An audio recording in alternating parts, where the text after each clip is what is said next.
Penasihat kami lantai 2 Grand Merciful Building, Kompleks Ruko Wania Plaza, Kota Manado. Kembali lagi bersama saya Tommy dari program kami setiap malam, yaitu Blessing in the Spirit. Dan sahabat Skylight, bagaimana kabar pada malam hari ini? Di tengah-tengah Anda beraktivitas ataupun dalam perjalanan, kembali lagi kita mendengarkan firman Tuhan, mengisi hati dan pikiran kita dengan kebenarannya, agar kita dikuatkan menghadapi tantangan hidup apapun, seberat apapun. Sahabat Skylight telah hadir di studio, hambanya yang telah siap memberkati kita lewat firman Tuhan, yaitu Pastor Matthew Suwu, Master Teologia. Beliau telah hadir dari tadi. Saya menyapa, apa kabar Pastor? Puji Tuhan, kabar baik. Haleluya. Baiklah, tidak berlama-lama sahabat Skylight, kita siapkan hati kita dengarkan firman Tuhan. Dipersilakan. Haleluya, puji Tuhan. Jumpa lagi dengan saya, Pastor Matthew Suwu, dan di kesempatan malam hari ini saya dan saudara masih ada dalam acara Blessing in the Spirit. Satu kemurahan Tuhan yang luar biasa, di mana saya dan saudara masih diberikan kesempatan untuk kita mendengarkan kebenaran firman Tuhan. Nah, malam hari ini kita sebelum baca dan merenungkan kebenaran firman Tuhan, terlebih dahulu mari sama-sama kita berdoa. Bapa, dalam nama Tuhan Yesus kami bersyukur, berterima kasih. Tuhan baik, Tuhan jaga, Tuhan pelihara, Tuhan lindungi hingga malam hari ini kami ada sebagaimana kami ada. Kami terhindar dari COVID-19 dan kenyataan dalam kehidupan kami boleh ada dalam pertolongan Tuhan. Malam hari ini ya Tuhan, kami mau mendengarkan kebenaran firman Tuhan. Tuhan yang menolong, Tuhan yang mengurapi, Tuhan yang memberkati. Biarlah firman yang pergi dia tidak akan kembali dengan percuma, tetapi dia akan mengerjakan sesuatu menurut kehendak Tuhan. Dan kami percaya kehendak Tuhan bagi kami, di mana kami umat-umat-Mu menang dari persoalan hidup kami, menang dari masalah-masalah yang kami hadapi, menang dari sakit penyakit. Kami percaya kehendak Tuhan bagi kami, di mana kami boleh mengalami berkat Tuhan yang nyata. Sebabnya malam hari ini ya Tuhan, urapi hamba-Mu. Kami akan baca dan merenungkan kebenaran firman Tuhan. Kami buka acara Blessing in the Spirit di kesempatan malam hari ini, dalam nama Tuhan Yesus Kristus. Haleluya. Amin, amin, amin, amin. Puji Tuhan. Sahabat Facebook, sahabat Skylight, dimanapun Anda berada, malam hari ini mari kita akan baca satu perenungan kebenaran firman Tuhan dari ungkapan Raja Daud dalam kitab Mazmur pasal yang ke-103. Mazmur 103, mari kita akan melihat ayat yang ke-13 hingga ayat yang ke-17. Mazmur 103 ayat 13, saya akan baca 14, 15, 16 dan ayat 17. Demikian bunyi firman Tuhan. Seperti Bapa sayang kepada anak-anaknya, demikian Tuhan sayang kepada orang-orang yang takut akan Dia. Sebab Dia sendiri tahu apa kita, Dia ingat bahwa kita ini debu. Adapun manusia hari-harinya seperti rumput, seperti bunga di padang, demikianlah ia berbunga. Apabila angin melintasinya, maka tidak ada lagi ia, dan tempatnya tidak mengenalnya lagi.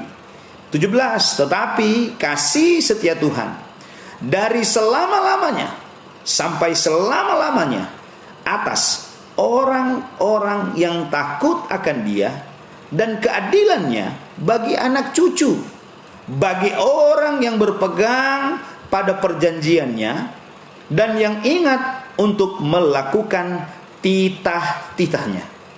Puji Tuhan.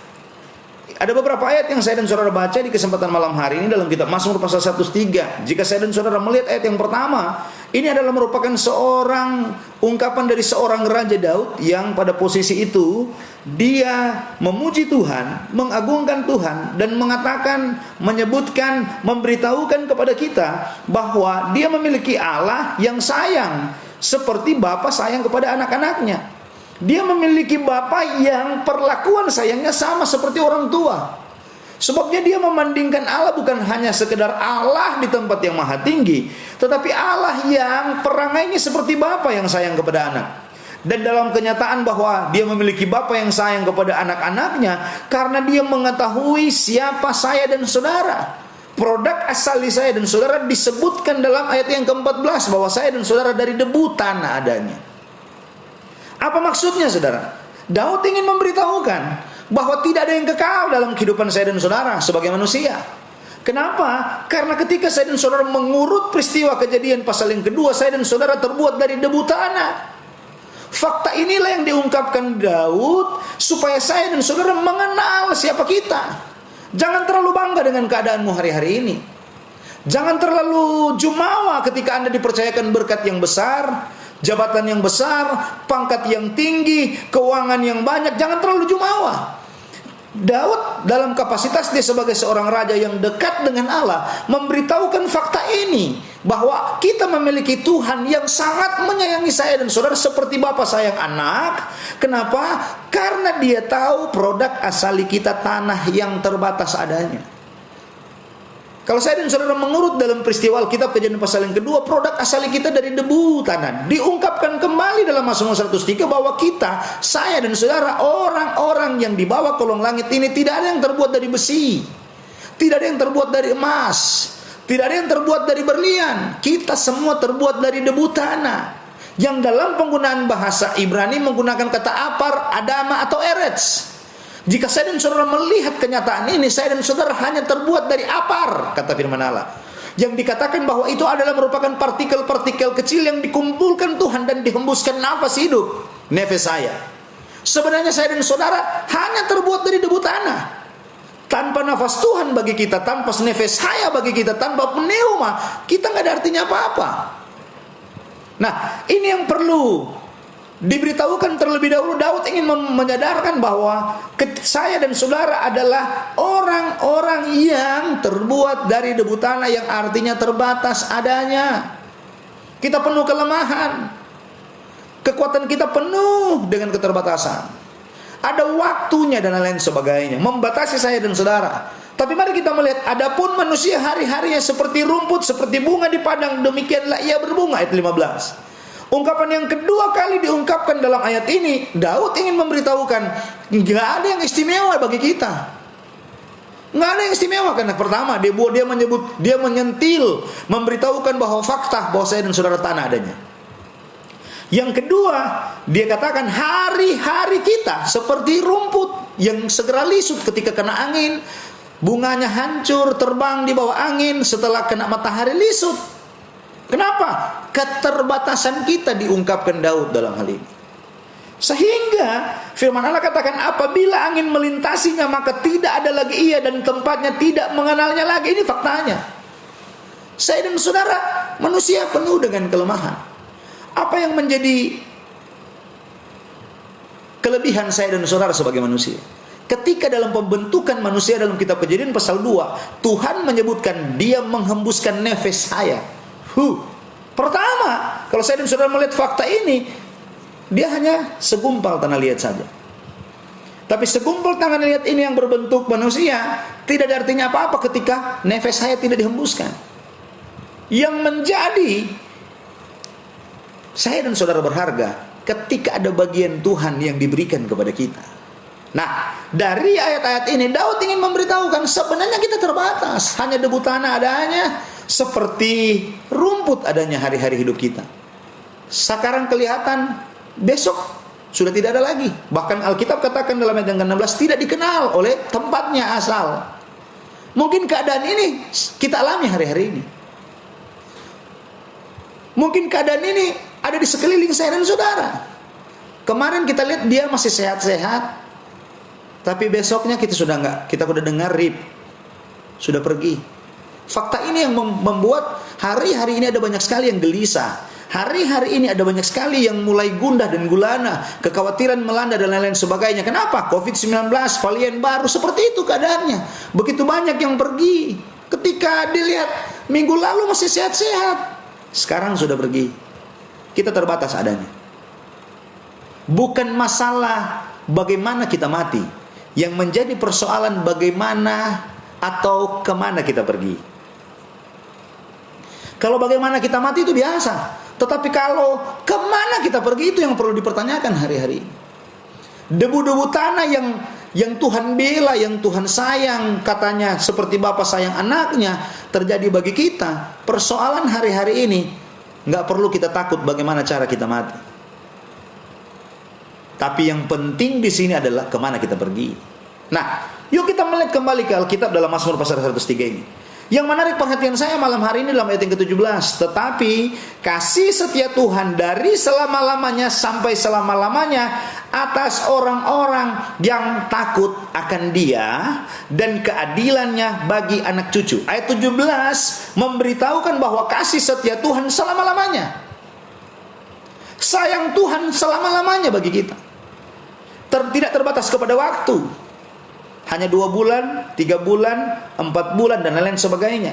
Tapi mari kita melihat, saya coba sedikit melihat saudara, kata kasih setia Tuhan dalam penggunaan bahasa Ibrani menggunakan kata kehset. Kehset, ini yang saya ingin bahas malam hari ini. Kehset bukan hanya terbatas kepada satu sisi saja kasih atau setia, tidak saudara. Dalam penggunaan bahasa Ibrani, kata kehset mempunyai beberapa pengertian. Yang pertama, artinya adalah kebaikan.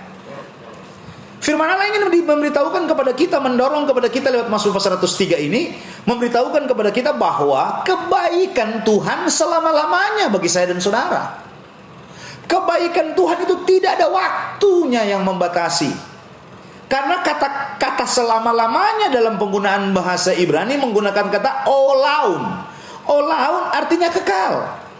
Jadi kalau saya kembali kepada kasih setia Tuhan yang menggunakan kata kehset, yang arti yang pertama adalah kebaikan, bersifat kekal kebaikan Tuhan. Kebaikan Tuhan itu bersifat kekal bagi kita. Ini yang perlu kita sadari saudara. Sebabnya kita yang gak berharga ini, kasih setia Tuhan itu kekal bagi kita yang gak berharga. Kalau mengukur dari ayat sebelumnya, kita diumpamakan seperti debu dan kita diumpamakan seperti rumput yang segera lisut. Ini catatan kebenaran firman Allah. Nah, dari kebenaran ini dalam Mazmur pasal 103 ingin mendorong kepada kita, menyadari kepada kita bahwa karena keterbatasan kehidupan saya dan saudara, mari kita mengalami yang namanya kebaikan-kebaikan Tuhan yang bersifat kekal itu. Itu menjadi persoalan. Kebaikan Tuhan beri bagi kita kekal. Saat kita kecil, sampai kemana, sampai kapan Tuhan akan memberikan kesempatan kita ada di dunia ini. Yang kedua dari kata kehset artinya perbuatan baik Allah sifatnya kekal. Dia masih beri matahari kepada kita walaupun kita sudah berdosa, salah, dan lain-lain sebagainya. Anda perlu sadar bahwa Dia sangat mengasihi kita. Dan kasihnya itu kekal. Perbuatan baiknya kekal. Yang ketiga dari kata kehset adalah kesetiaan. Dia mau rela mendampingi saya dan saudara. Kasihnya terus diberikan kepada kita, kekal adanya. Artinya begini saudara, dalam bahasa bebas, Mazmur ingin memberitahukan, Daud ingin memberitahukan bahwa kita memiliki Tuhan yang perangai kasih sayangnya seperti bapa sayang anak, itu kekal. Diukur dari apa? Diukur dari penggunaan bahasa ini, bahwa selamanya kasih setia Tuhan bagi saya dan saudara. Yang kedua dari kata olam atau selamanya artinya selalu. Tidak ada waktu yang tidak. Selalu Tuhan jaga kita, selalu Tuhan pelihara kita, selalu kebaikannya kita alami. Dan itu berlaku bagi kita. Ini janji Tuhan lewat ayat ini, ayat 17. Selain Dia ingin memberitahukan fakta-fakta di atas, bahwa kita debu tanah dan kita segera lisut ketika kena matahari, ketika kena angin dan lain-lain sebagainya. Seumpama bunga rumput. Nah, yang ketiga abadi, kata Aulaum tadi. Jadi kasih setia Tuhan yang sebutan tadi kebaikan, perbuatan baik Tuhan lewat diberikan nafas, diberikan kesehatan, diberikan penjagaan, diberikan selalu berkat bagi kita. Kesetiaannya berlaku terus menerus selamanya. Dikatakan dalam Alkitab adalah kekal, selalu, abadi, dan yang keempat pengertian Aulaum adalah setiap saat. Ini yang perlu kita garis bawahi. Karena ada beberapa persyaratan untuk engkau alami ini keadaan, di mana kasih setia Tuhan itu selamanya, setiap saat engkau alami, abadi, selalu, dan kekal kita akan alami dalam hidup ini. Tetapi mari kita memperhatikan petikan ayat-ayat ini saudara. Jadi artinya seperti ini, Mazmur ingin memberitahukan kita memiliki Tuhan yang sayang kepada kita seperti bapa yang sayang anak, yang mengerti kebutuhannya, yang tahu apa yang kita butuhkan. Kalau Anda membutuhkan kesehatan hari-hari ini, Tuhan tahu. Anda membutuhkan perlindungan, Tuhan tahu. Anda membutuhkan dijagai, Tuhan tahu. Anda butuh kesembuhan, Tuhan tahu. Anda butuh mujizat, Tuhan tahu. Dan Tuhan tahu itu bersifat selalu dan selamanya, abadi dan kekal. Olam tadi dalam bahasa Ibrani. Tetapi mari kita perlu melihat begini saudara. Keadaan keadaan ini yang diungkapkan dalam ayat 17 akan kita alami ketika saya dan saudara ada pada posisi yang pertama dalam ayat yang ke-17, takut akan Tuhan. Sama halnya jika saya dan saudara baca pada ayat yang ke-13, Bapa sayang kepada anak-anaknya, demikian Tuhan sayang kepada orang-orang yang takut akan Dia. Ini firman Allah. Bahwa kasih setia Tuhan itu diberlakukan selalu, selamanya, abadi. Apa itu kasih setia Tuhan? Yang tadi saya katakan, kebaikan, perbuatan baik, kesetiaan, penjagaan, pemeliharaan, umur panjang, berkat jasmani, berkat rohani, Dia berikan kepada kita kekal, setiap saat, abadi, dan selalu terjadi bagi kita ketika saya dan saudara ada pada posisi takut akan Tuhan. Jadi Mazmur pasal 103:17 ingin memberitahukan ada banyak sekali kebaikan Tuhan yang Tuhan akan beri kepada kita. Dan kebaikan itu tidak hanya berlangsung 1 bulan, kebaikan itu tidak berlangsung hanya 1 tahun, kebaikan itu akan berlangsung terus menerus kepada kita ketika saya dan saudara takut akan Tuhan. Ini jawabannya. Sahabat sekalian, sahabat Facebook, ketika saya dan saudara pada titik ini, firman Allah memberitahukan kepada kita, maka kasih akan Tuhan, kasih setia Tuhan yang saya katakan tadi, keset tadi, kebaikan, perbuatan baik, kesetiaan, penjagaan, pemeliharaan, berkat jasmani, berkat rohani, dijagai, diberikan umur baru, panjang umur dan lain sebagainya, diberikan kepada kita selalu, kekal, abadi ketika saya dan saudara, catat baik-baik, takut akan Tuhan. Persyaratan yang pertama. Ini catatan firman Allah dalam kitab Mazmur.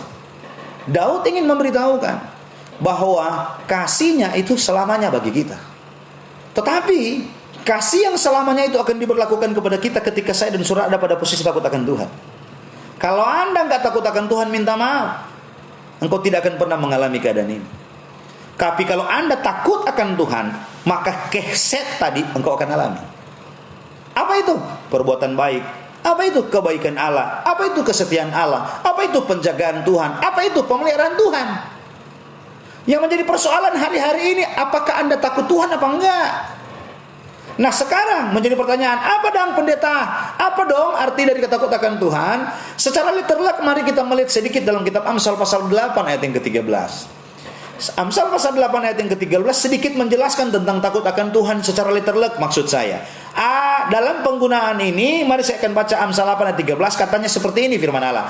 Takut akan Tuhan ialah, titik 2. Pertama, membenci kejahatan.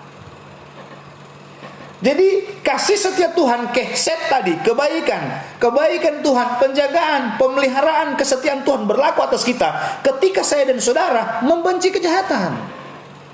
Takut Tuhan. Karena ada banyak orang yang tanya, pendeta saya sudah rajin masuk gereja, pendeta saya rajin memberi, pendeta saya sudah berusaha, saya sudah melayani. Persoalannya apakah Anda takut Tuhan apa enggak? Nah, mereka bilang saya takut Tuhan. Oke, definisinya apa? Yang takut akan Tuhan, Amsal katakan ketika engkau membenci kejahatan. Kalau engkau suka dengan kejahatan dan engkau melayani, engkau tidak masuk pada kategori yang namanya takut Tuhan. Kalau engkau mengatakan engkau takut Tuhan sudah 20 tahun di gereja, tapi engkau masih sayang dengan yang jahat-jahat, minta maaf, Anda bukan orang yang takut Tuhan. Pendeta, saya sudah memberikan perpuluhan, saya sudah melayani, saya sudah bekerja secara giat di gereja, tapi Anda sayang dengan yang jahat, berarti Anda bukan takut Tuhan. Apa itu yang jahat-jahat? Anda yang lebih tahu. Sesuatu yang melanggar firman, sesuatu yang enggak seturut dengan firman, yang enggak seturut dengan Alkitab, yang tidak seturut dengan apa kata Tuhan, itu yang namanya sesuatu yang bukan kehendak. Nah, Amsal menjelaskan, pendeta apa dong arti dari takut Tuhan? Yang pertama, benci kejahatan. Bagaimana engkau akan mengalami kasih setia Tuhan selama-lamanya, kebaikan Tuhan selama-lamanya, penyertaan Tuhan selama-lamanya, apalagi saudara, kesetiaan Tuhan selama-lamanya, perlindungan Tuhan selama-lamanya, penjagaan Tuhan selama-lamanya, pada posisi engkau sayang dengan yang jahat-jahat dan kejahatan engkau lakukan. Tuhan katakan engkau akan mengalami semua kebaikan Tuhan dan berlaku kekal atasmu ketika Anda takut Tuhan. Yang pertama, benci kejahatan. Yang kedua, takut Tuhan adalah benci kepada kesombongan. Kalau Anda masih ada pada titik sombong, minta maaf, Anda bukan orang yang takut akan Tuhan. Sombong artinya tinggi hati. Sombong artinya engkau merasa engkau lebih dari orang lain. Sombong artinya engkau merasa engkau lebih dari tetanggamu dan lain-lain sebagainya. Minta maaf, Anda bukan takut Tuhan. Walaupun Anda pelayan, walaupun Anda melayani, walaupun Anda berkorban di gereja, walaupun engkau melakukan hal-hal baik yang lain. Tapi kalau Anda ada pada titik sombong, maaf, Anda bukan orang yang takut akan Tuhan. Ini letterlock Amsal pasal 8 yang katakan. Bukan saya loh, pendeta yang katakan, bukan. Amsal pasal 8:13. Yang ketiga, apa itu takut akan Tuhan? Membenci kecongkakan. Yang congkak-congkak, hilangkan dalam hidup. Yang keempat, tingkah laku yang jahat. Apa itu takut akan Tuhan?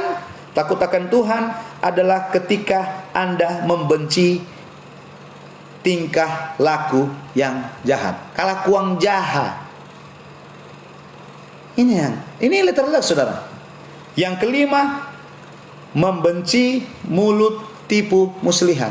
Kalau Anda pelayan Tuhan, mulutmu masih suka dusta, maaf, bukan takut Tuhan Anda. Kalau Anda menjadi singers, mulutmu penuh kebohongan, bukan takut akan Tuhan Anda. Kalau Anda menjadi WL, mulutmu penuh dengan kepalsuan dan penipuan di sana, Anda bukan takut Tuhan. Sebabnya jangan Anda berharap bahwa kebaikan Tuhan berlaku kekal atas hidupmu. Kenapa? Karena ternyata Anda tidak takut Tuhan. Kenapa? Karena Anda penuh, mulut Anda penuh dengan tipu dan muslihat. Ini rahasianya, saudara. Daud ingin memberitahukan kepada kita bahwa kita memiliki Bapa yang sangat sayang dengan kita. Dia mengerti kebutuhan kita. Dia mengerti apa yang kau perlukan. Tetapi Bapa dan dia memberitahukan kepada kita lewat ayat ini bahwa Bapa ini kasihnya, kebaikannya, perbuatan baiknya, kesetiaannya, penjagaan, pemeliharaan itu terjadi atas kita. Enggak berlaku hanya pada 1 bulan, 2 bulan, 3 bulan, 1 tahun, 5 tahun, 10 tahun. Tetapi bersifat kekal. Jika dia sudah sayang kepada Anda, maka sifatnya kekal.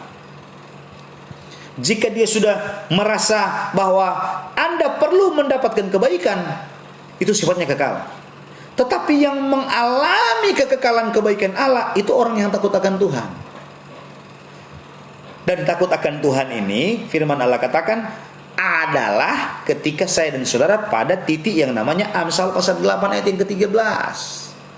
Yang saya katakan tadi ada 1, membenci kejahatan, 2, benci kesombongan, 3, benci kecongkakan, 4, benci tingkah laku yang jahat, dan yang 5, benci dengan mulut yang penuh tipu muslihat.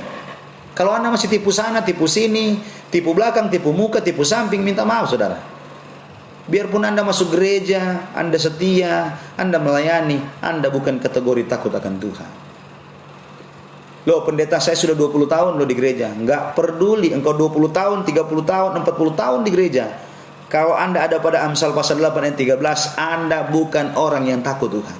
Dan firman Allah katakan, sayangnya Bapa itu ditujukan kepada Anda yang takut Tuhan. Kriterianya Amsal pasal 8 ayat 13. Sebabnya kalau Anda menginginkan kebaikan Tuhan, kesetiaan Tuhan, perbuatan baiknya terjadi, penjagaan, pemeliharaan, perlindungan terjadi dalam hidupmu, posisikan hidupmu takut Tuhan. Posisikan hidupmu seperti Amsal pasal 8 ayat 13. Kalau Anda masih cinta dengan tipu muslihat, kelakuanmu masih jahat, engkau penuh dengan kesombongan, engkau sayang dengan kejahatan, minta maaf, Anda bukan orang takut akan Tuhan. Dan kebaikan-kebaikan kasih setia Tuhan, kehset tadi, engkau tidak akan pernah alami dalam hidupmu. Dan sifatnya kekal, saudara. Artinya kebaikan-kebaikan Tuhan itu berlaku terus atas kita, bukan hanya 1 bulan, 2 bulan, 3 bulan. Maaf, saudara. Firman Allah menjelaskan, Daud mengungkapkan bahwa itu berlaku kekal. Itu berlaku abadi dan itu berlaku setiap saat. Hari, minggu, bulan, tahun, setiap saat turun kepada detik, menit, jam hidupmu. Diberlakukan itu terjadi dalam hidup saya. Tapi posisikan terlebih dahulu hidupmu takut akan Tuhan. Sekarang menjadi pertanyaan, apakah Anda takut akan Tuhan? Oh, saya takut akan Tuhan, pendeta. Apakah sudah sesuai dengan Amsal pasal 8 ayat 13? Kalau belum, minta maaf. Anda belum masuk pada kriteria di mana kebaikan Tuhan berlaku kekal atas hidup. Setiap saat, detik, menit, jam, hari, minggu, bulan, tahun, dan seterusnya. Tahun-tahun hidupmu ada dalam kebaikan Tuhan. Sayangnya Tuhan diberlakukan atas kita. Yang pertama, takutlah akan Tuhan. Sebabnya, sahabat, dimanapun Anda berada, fakta dan kenyataan hari-hari ini saya dan saudara sementara diperhadapkan dengan kesulitan besar. Fakta dan kenyataan saya dan saudara sementara diperhadapkan dengan COVID-19 varian baru. Samping kirimu sudah banyak yang meninggal, samping kanan sudah banyak yang meninggal karena COVID-19. Efek dari itu, ekonomi mulai goyah, keuangan kita morat-marit. Kasih setia Tuhan tidak memandang waktu. Dia mau waktu keadaan baik, waktu keadaan susah, waktu keadaan COVID, ataupun waktu enggak COVID, kasih setia Tuhan tetap diberlakukan bagi kita. Apa itu kasih setia Tuhan? Saya tadi katakan kebaikan, kesetiaan, penjagaan, pemeliharaan, perlindungan terjadi atas kita. Tetapi bagaimana itu akan terjadi atas kita kalau saya dan saudara enggak takut Tuhan?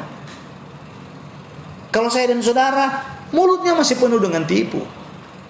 Kalau saya dan saudara lakunya jahat. Istri jahat kepada suami, suami jahat kepada istri, belum lagi orang kerja, belum lagi karyawan, bos dan lain sebagainya. Kalau kelakuan hidupmu jahat, maaf, Anda belum pada kategori ini. Yang ketiga, engkau penuh dengan kesombongan. Orang sombong gak masuk surga. Apatah lagi kasih setia Tuhan berlaku. 4, engkau sayang dengan yang jahat-jahat. Anda bukan orang yang takut akan Tuhan. Ketika suasana keadaan di sekeliling saya dan saudara sementara mencekam, tidak ada tempat lain untuk kita lari. Supaya kebaikan, penjagaan, pemeliharaan, kesetiaan Tuhan berlaku, posisikan hidupmu yang pertama, takut akan Tuhan. Ini rahasia. Daud ingin mengungkapkan kepada kita untuk kita alami. Bukan hanya sekadar baca, bukan hanya sekadar dengar, bukan hanya sekadar lihat, tetapi Daud menginginkan kita mengalaminya. Nah, untuk mengalaminya, firman Allah katakan, posisikan hidupmu takut akan Tuhan. Kembali ke kitab Mazmur 103 ayat yang ke-17, tetapi kasih setia Tuhan dari selama-lamanya sampai selama-lamanya atas orang-orang yang takut akan Dia. Plus, kata firman Allah, diberlakukan bukan cuma kepada hidupmu, kata firman Allah, keadilannya bagi anak dan cucu kita. Artinya Tuhan jaga 3 generasi. Anda, anak, cucumu, Tuhan jaga, kebaikannya berlaku.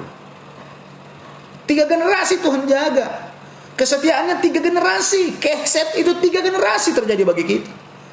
Artinya bayangkan saudara, Anda, anak Anda, sampai kepada cucu Anda, Tuhan jaga. Anak Anda, sampai kepada cucu Anda, kebaikan Tuhan berlaku. Apa itu kebaikan Tuhan? Jaga, pelihara, lindungi. Apalagi saudara, proteksi saya dan saudara. Apalagi berkati saya dan saudara. Bukakan jalan bagi saya dan saudara. Nyatakan keajaiban Tuhan bagi saya dan saudara. Tetapi keajaiban-keajaiban Tuhan yang Tuhan sudah siapkan terjadi bagi kita, engkau tidak akan pernah alami ketika Anda ada pada yang pertama. Engkau tidak pada posisi takut akan Tuhan. Luar biasa saudara. Daud ingin memberitahukan 3 generasi akan engkau alami, di mana kebaikan Tuhan itu terjadi dalam hidupmu ketika engkau takut akan Tuhan. Harga mati bagi saya dan saudara. Sebagai orang yang percaya kepada Tuhan, posisikan hidupmu takut akan Tuhan. Belum tentu engkau sudah 20 tahun di gereja engkau takut Tuhan. Belum tentu engkau 5 tahun melayani engkau takut Tuhan. Kriterianya Amsal pasal 103 Amsal menjelaskan dalam Amsal pasal 8 ayat yang ke-13, takut akan Tuhan kriteria 5 hal itu. Rahasia yang kedua dari ayat ini saudara. Poin yang pertama tadi, posisikan hidupmu ketika Anda ada pada titik takut akan Tuhan, maka keset itu terjadi, dan terjadi keset dalam hidupmu selamanya, kekal dan setiap saat diberlakukan untuk 3 generasi. Yang kedua, Untuk 3 generasi mengalami berkat, hidupmu, anakmu, cucumu mengalami berkat, artinya pemeliharaan, kebaikan, kesetiaan Tuhan diberlakukan dalam hidupmu ketika engkau takut Tuhan. Yang kedua, mari kita lihat ayat yang ke-18. Bagi orang-orang yang berpegang pada perjanjiannya ini. Orang-orang, dengar baik-baik, orang-orang yang berpegang pada perjanjiannya. Kriteria yang kedua, untuk engkau mengalami kasih setia Tuhan selama-lamanya. Kehset itu diberlakukan dalam hidupmu selama-lamanya. Diberlakukan bagi 3 generasi ketika engkau takut Tuhan. Dan yang kedua, pegang perjanjian Tuhan. Artinya, jangan kita melepas apa yang kita pegang dengan janji Tuhan, yaitu firman, ketika engkau diperhadapkan dengan badai hidup. Ketika engkau penat memegang. Kadang-kadang begini saudara, kenapa Daud ingin mengungkapkan ini? Karena sejarah membuktikan bahwa orang-orang Israel zaman dulu akhirnya ketika mereka diperhadapkan dengan berkat, mereka lepas janji firman Allah, mereka lepas kebenaran, mereka lepas firman. Akhirnya mereka tidak mengalami berkat. Kutuk terjadi, mereka nol, mereka gagal dan lain-lain sebagainya, kalah perang dan lain-lain sebagainya. Daud ingin mengungkapkan, pegang terus janji, pegang terus perjanjian Allah, yaitu firman Allah bagi kita, itu dipegang terus apapun keadaan kita. Apakah keadaan kita baik? Apakah keadaan kita buruk? Apakah keadaan kita sakit? Apakah keadaan kita tertutup jalan? Apakah keadaan kita jalan buntu? Pegang terus janji firman Allah. Ini yang Ayub ingin sampaikan. Yang pertama, takut Tuhan. Yang kedua, pegang janji firman Allah sepanjang hidup kita. Artinya kita bergantung dengan firman. Artinya kita melekat dengan firman. Artinya saya dan saudara enggak lepas dari firman. Ini yang kedua. Saya akan akhiri dengan poin yang ketiga. Yang ketiga, dan ayat yang ke-18, dan yang ingat untuk melakukan titahnya. Yang ketiga, lakukan firman Tuhan. Apa yang kau dengar dari firman Tuhan, seturut dengan kebenaran firman Tuhan, maka kehset itu terjadi dalam hidupmu. Tidak peduli engkau sudah 50 tahun di gereja, tapi kalau engkau nggak pernah melakukan firman, maaf, engkau tidak akan pernah mengalami keajaiban Tuhan. Tuhan menginginkan kepada kita ketika saya dan saudara melakukan firman. Apalah gunanya saya dan saudara sudah 30 tahun di gereja, tapi untuk melakukan firman, oh tunggu dulu Pak Pendeta. Saya cuma suka dengar, nggak mau melakukan firman. Apatah lagi firman yang keras, firman yang mendidik, firman yang menegur dan menemplak. Lakukan firman. Lakukan firman. Maka kehset terjadi dalam hidup. Persoalan hari-hari ini ada banyak sekali orang menginginkan kebaikan Tuhan, tapi dalam hal melakukan firman, no, nggak ada yang mau melakukan firman, menolak firman dan lain sebagainya. Waktu bilang jangan sombong, oh tunggu dulu pendeta. Saya lagi enaknya dengan kesombongan. Maaf. Melakukan firman adalah harga mati untuk engkau mengalami kehset tadi. Kebaikan, kasih setia Tuhan, penjagaan, pemeliharaan Tuhan berlaku atas hidupmu. Ketika yang pertama takut Tuhan, yang kedua saya dan saudara ada pada titik berpegang teguh kepada firman, dan yang ketiga lakukan firman, maka hidupmu yang biasa-biasa akan menjadi luar biasa. Hidupmu yang terpuruk, engkau akan menjadi diangkat Tuhan. Engkau yang tertutup jalan akan dibukakan Tuhan. Engkau yang sakit akan disembuhkan Tuhan. Engkau yang membutuhkan keajaiban Tuhan akan terjadi dalam hidupmu. Ketika engkau takut Tuhan, pegang firman, lakukan firman, keajaiban Tuhan terjadi dalam hidupmu. Tuhan mampu dan Tuhan sanggup untuk membalikan keadaanmu dari keadaan sakit menjadi sehat. Tutup jalan dibukakan jalan, keterikatan terlepas, Tuhan sanggup melakukannya. Persoalannya, takut Tuhan engkau apa tidak? Yang kedua, persoalannya, pegang firman apa tidak? Apakah Anda hari-hari ini memegang firman atau tidak? Dan yang ketiga, apakah Anda melakukan firman? 3 hal ini dampaknya kebaikan Tuhan kekal berlaku atas hidupmu. Abadi, setiap saat Tuhan nyatakan kebaikan. Haleluya. Tuhan kiranya memberkati kita semua. Amin. Amin. Amin.